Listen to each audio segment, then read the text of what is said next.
Getting started with your coil vessel pot project. To get started, you're going to need to look at your sketches. I printed mine. You're going to need your clay bag, sponge, something that has about a 3-inch diameter to trace, a cup of water, your rolling pin or object to roll with, some floss, your ruler, your fork, and your needle tool. So I decided to go with my wavy pot with these flower cutouts kind of pieced into the wall. So I'm going to keep my sketch nearby to make sure I stay on track. I'm going to go ahead and start by rolling and cutting out the base of my pinch pot or my coil pot. So I'm going to go ahead and open my clay bag. I'm going to cut off a small square, and on my work surface, so maybe just a piece of cardboard or brown paper, I'm going to seal my bag back up and push it to the side. So I'm going to start by just pressing it with the flat palm of my hand just to get it started. I like to pick it up, flip it because it tends to stick because our clay is really soft and sticky. So just flattening it out until it's about a 1/4 inch thick. I can also use my rolling pin to make sure I get a nice flat slab. Flip it one more time.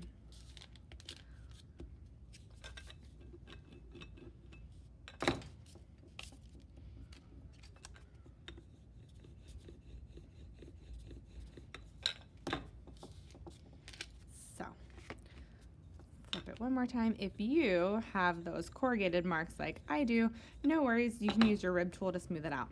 Now I'm going to take that 3-inch, this is just a yogurt cup, so that's usually about a good size. If I use my ruler, I can see it's about 3.5 inches in diameter. So that's a pretty good, close to 3, not less than 3. I'm going to use my needle tool to carefully cut around my yogurt cup, and I'm going to cut and exit. So I'm going to cut out the side so I can easily peel the extra off. So you can see about how thick my slab was, a little bit more than a 1/4 inch. I'm going to put these to the side because I'm going to use them. I'm going to pick it up, and now I have a perfect circle to start with. I'm going to gently lift and just kind of flip and move it kind of to the edge of my workspace. Now I'm going to start by taking some of this extra clay, and I'm going to start to roll it up.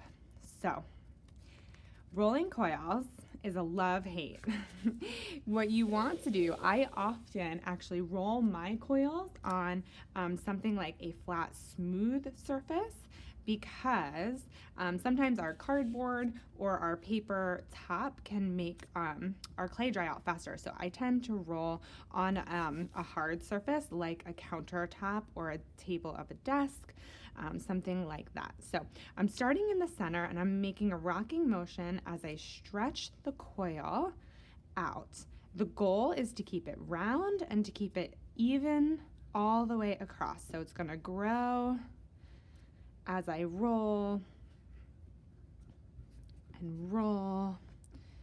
And we're looking for coils that are about the same thickness as that slab we cut out. So about a 1/4 inch. So I'm going to keep rolling, and I'm going to get a nice long rope of coil. Keep going, almost there, until it's about a 1/4 inch in thickness. Now, a nice long coil will probably wrap its way around more than once, or you can cut it into smaller pieces. So I'm going to have this ready to go. I'm going to take my base, and what we have to do is score around the outside. The fork is a really good tool for that. So I'm going to go around my slab circle, and I'm going to score. My clay is really soft, so this should be pretty easy. I'm going to score down my coil as well, because we always have to score both sides. Think of it like Velcro. Scoring all the way down. And instead of slip for this, we're just going to use a little bit of water, and where it was scored kind of turns into a little bit of slip there. So either with a paintbrush or just your finger dipped into water, I'm going to begin by putting the two scored sides together. So I kind of have to like flip my coil as I move around. So the first set I'm going to do is just going to be a straight coil. When I get to the overlap, so I'm going to go around another time, I'm going to score again on top of this coil because it has to be scored on both sides no matter what we're attaching. So I'm going to go and add some water and keep climbing all the way around until this coil is complete. Now in my design, my pot expands down here at the bottom. So as I try to expand the belly of this vessel, I'm going to put the coil slightly on the outside, so not directly on top, but I'm going to start to kind of lean it out. And I'll show you. It's going to just kind of, instead of sitting directly on top, it's going to kind of fan out a little bit, and that's going to start to create a belly where it expands, and then I will tilt it back in to contract as I get taller.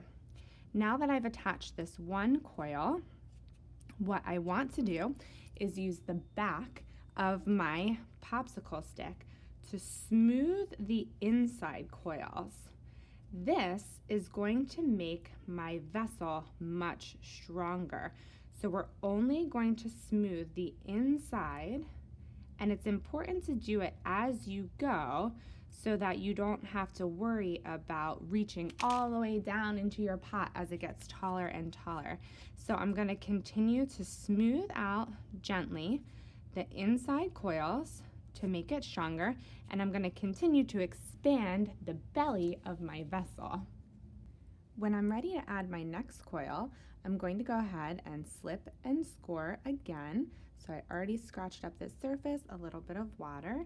I'm going to make sure that the end of this coil and the end of this coil get really well connected so that I don't have a break at that point. So I'm going to gently with my thumb really smooth those coils together so that they become seamless, and I'm going to continue to wrap around, opening that bottom belly of my coil pot.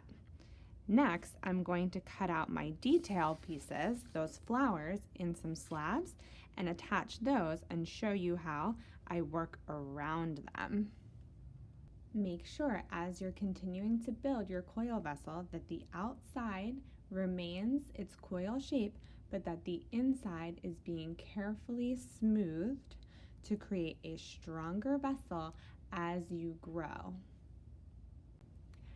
Once I have added a few of my coils, I'm ready to cut out a flower slab to tuck into the wall of my coil vessel. I have some extra clay that I'm just going to press out and flatten to about that 1/4 inch thickness. I can also use my rolling pin as well.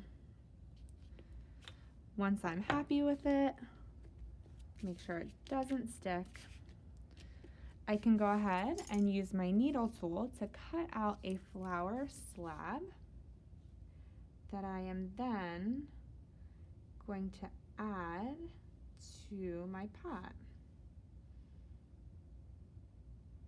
So just carefully cutting around.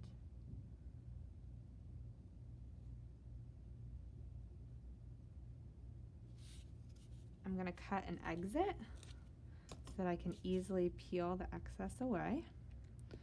And I'm going to add the details, like the center of the flower, after I put it into the wall. So I just want the main shape for now, and I'm going to score the outside wall. I'm going to score my pot, use my water, and attach it into the clay wall. So again, I'm going to smooth the inside where I attach, and then I will continue to use my coils, wrapping around, meeting up to that flower and working around it as I go. As you continue to work on your coil vessel, you'll want to periodically check the height. So be sure to grab your ruler to see how far you've gotten. So I'm almost at 3 inches. You can see that I have smoothed out the inside behind that slab flower that I added. Now might be a good time to clean up the outside coils a little bit. You might want to use your apple stick tool to smooth out the space between the coils to clean it up while it's still soft, or use a just damp paintbrush with some water. I like to dab it on the sponge and get in between the coils to really smooth them out. You want to make sure that you do this while they're still soft and that you can still smooth them. Same with this bottom slab. I might dip my finger in some water and very gently smooth that out. This is going to give us a much nicer finished look. It's going to smooth out any areas that you've scored and roughed up a little bit, but it's important to not wait too long. You also want to be very careful because it's pretty fragile at this state, so you want to make sure that you're not adding too much water and that you're supporting it well while you're holding it.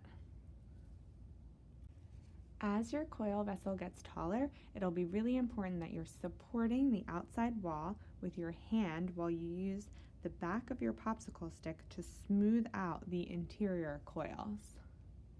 Once you've worked on your coil project and you've reached your desired required height, you're going to spend a significant amount of time smoothing and cleaning up all of your coils, making sure they are crisp and clean, cleaning up the details that you add, whether they are cut out from slab or decorative coils, as well as smoothing out those interior walls to make a really strong coil pot. It's important that we cover our coil pot even when we're finished. Coil pots need to dry really, really slowly so that the coils don't separate. So I'm going to take a trash bag and I'm going to lightly cover it and keep it like this for a day or two, and I'll slowly open it so that it can dry slowly over a few days or even a week.